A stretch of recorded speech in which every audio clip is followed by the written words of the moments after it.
वळत्या पुढल्या बातमीकडे मुख्यमंत्री युवा कार्य प्रशिक्षण योजनेत गलथान कारभार झाल्याचं समोर येत आहे। बेरोजगारांना दिले जाणारे पैसे चक्क शिक्षण संस्थेमध्ये काम करणाऱ्या कामगारांच्या खात्यात वर्ग करण्यात आल्याचं देखील या माहितीमधून समोर येते।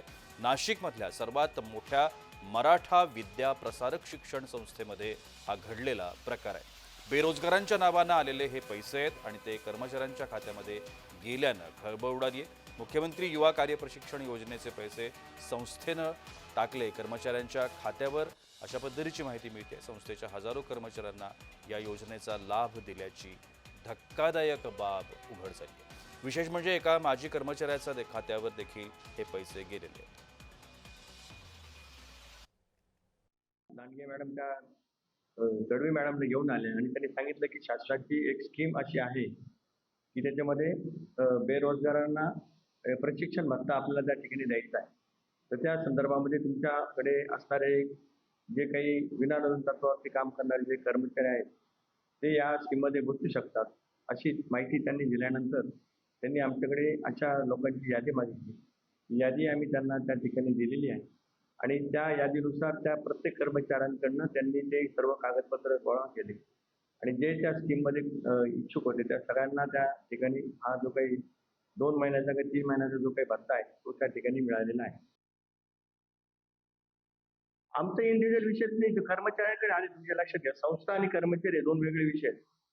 पैसे आलेले ते संस्थेला आलेले नाहीत, पैसे आलेले ते इंडिव्हिज्युअल माणसांना आलेले आहेत आणि त्यांच्या खात्यात जर सरकारचं म्हणणं असेल की हे पात्र नसताना हे पैसे आलेले तर ते सरकार केव्हाही त्यांच्याकडनं वसूल करू शकतं। मला नाही सांगता येणार ते जुने कर्मचारी, मला नाही आवडत असं काही असेल, चुकून एखादं नाव गेलंय असेल तर माहित नाही मला, पण मी सांगितलं नाही, प्रत्येक गोष्टीला सोल्युशन आहे। त्याच्यातनं ते पैसे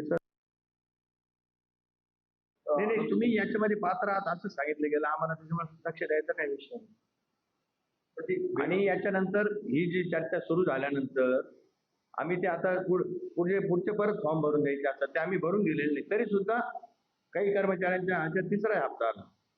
म्हणजे आता ती स्कीम आम्ही बंद केली की बाबा याच्यावरती ऑब्जेक्शन आहे, त्याच्या तरी सुद्धा तिसरा हप्ता काही कर्मचाऱ्यांकडे आलेला आहे। आपण या सगळ्या संदर्भात अधिक माहिती घेण्याचा प्रयत्न करूया। आमचे नाशिकचे प्रतिनिधी किरण गोटूर आता माझ्यासोबत दूरध्वनीवरून संपर्कात आहेत। किरण, खरं तर धक्कादायक प्रकार आहे आणि आता जो आपण प्रतिक्रिया ऐकली त्याच्यातून ते असं म्हणतात की संस्थेचा काही संबंध नाही, हे पैसे शासनाकडून थेट या कर्मचाऱ्यांच्या खात्यामध्ये वर्ग झालेले आहेत। नक्की याच्यामध्ये काय घडलंय, आपल्याकडे अधिक असलेली माहिती काय?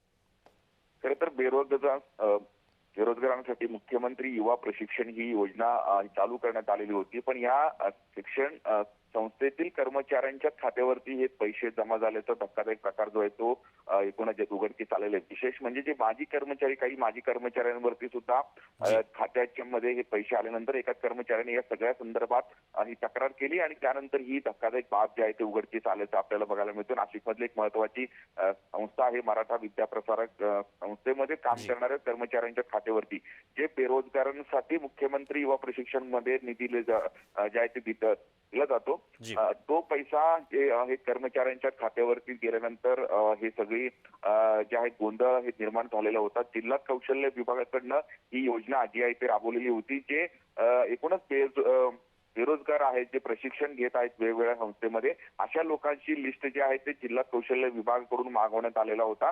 पण ही लिस्ट, कर्मचाऱ्यांची लिस्ट जिल्हा कौशल्य विभागाकडे जे आहे ते वर्ग झाला आणि त्यानंतर या कर्मचाऱ्यांच्या खात्यावरती पैसे जमा झाले। किरण, एक मुद्दा ह्याच्यामध्ये महत्वाचा आपल्याला की ही जी लिस्ट तुम्ही म्हणताय, जी यादी आहे, ही यादी संस्थेनंच दिली होती की ही यादी शासनाकडे आहे, त्या यादीमधल्या ज्यांची नोंद आहे नावांची त्यांच्या खात्यामध्ये हे पैसे जातात? नक्की घडतं काय? त्याच संदर्भात गोंधळ ही आहे। खरं तर शिक्षण संस्थेकडनं जे म्हणणं आहे ते जिल्हा कौशल्य विभागाचे अधिकारी आमच्याकडे आलेले होते आणि आमच्याकडनं लिस्ट मागितली की आम्हाला अशा पद्धतीनं ही योजना आहे, ते कर्मचारी त्यामध्ये बसतात आणि आम्हाला त्यांना पैसे द्यायचे आहे, अशा पद्धतीची माहिती अधिकाऱ्यांनी दिली आणि त्यानंतर आम्ही आमच्या कर्मचाऱ्यांची यादी जी आहे ते जिल्हा विकास कौशल्य विभागाच्या अधिकाऱ्यांकडे दिली। अशा पद्धतीचं महत्व आहे तो शिक्षण संस्थेचा आहे. पण जिल्हा विकास कौशल्य अधिकाऱ्यांचं म्हणणं आहे की आम्हाला चुकीच्या पद्धतीने जी आहे ती यादी आलेली आहे आणि त्यामुळेच हा सगळा गोंधळ जो आहे तो निर्माण झालेला आहे. त्यामुळे आता या सगळ्या प्रकरणाची चौकशी केली जाते. पण जे तक्रारदार आहेत त्या तक्रारदारांचं म्हणणं आहे की जी. शासनाची फसवणूक झालेली आहे, कारण बेरोजगारांसाठी दिला जाणारा पैसा थेट कर्मचाऱ्यांच्या खात्यामध्ये वर्ग झालेला आहे. त्यामुळे हा सगळा भ्रष्टाचाराचा प्रकार आहे. त्यामुळे दोघांवरतीही हे गुन्हे दाखल करावी अशा पद्धतीची जी मागणी आहे ती तक्रारदारांची आहे. त्यामुळे आता या सगळ्या प्रकरणात नेमकं काय एकूणच आगामी काळात निर्णय होतात हे बघणं महत्त्वाचं असणार आहे. नक्कीच किरण, धन्यवाद आपण दिलेल्या विस्तृत माहिती करता.